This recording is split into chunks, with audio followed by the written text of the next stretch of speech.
Hi, Shabbat Shalom. I'm wearing a jacket because it's really cold here in my office. It's really interesting for us to note how important context is in what we think and what we feel. My son yesterday told me that he heard it was going to be 16 degrees where he lives in Massachusetts, and he said he felt relieved because the previous day it was 4 below zero. So here we are in 50-degree weather, and we're not really used to this, so it feels quite cold. But we do our best to stay warm, and hopefully this Shabbat you'll come and be in the warmth of our community, in the warmth of our sanctuary as we celebrate Women's League Shabbat with a very special scholar in residence. I want to talk a little bit about this Parsha this week. It's Parshat Vayera, and I couldn't help but think about it in the context of the world and especially the country that we're living in and the events of the past week. I don't know if you heard the pastor, the reverend from the National Church in Washington, D.C., an Episcopal church. And the reverend who spoke there is the bishop by the name of Reverend Buddy.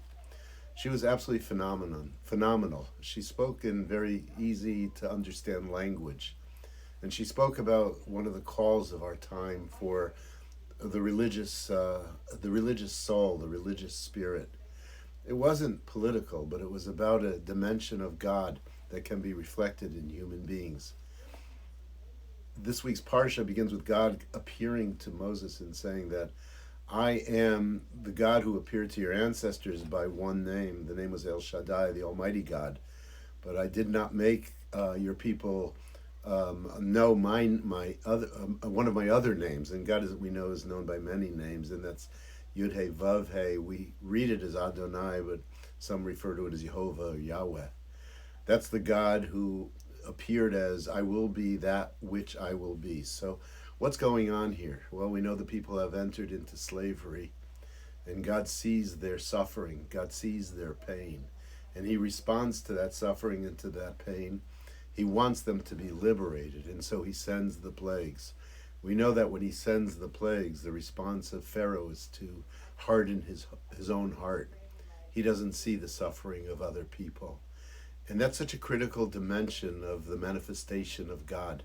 That is to be able to see the pain of other people, to be able to look at people who are vulnerable and to be able to respond to them appropriately and with mercy, with empathy, and with feeling. I fear that's so missing in the public discourse in our country right now, but we cannot allow it to go away. We are people who were called upon, actually, to manifest the meaning of oppression, to manifest the meaning of slavery, to manifest the meaning of what it means when one does not have any power to determine their own fate. You know what I'm speaking about. It's all very clear. We have to open our hearts to those who are poor. We have to open our hearts to those who are othered.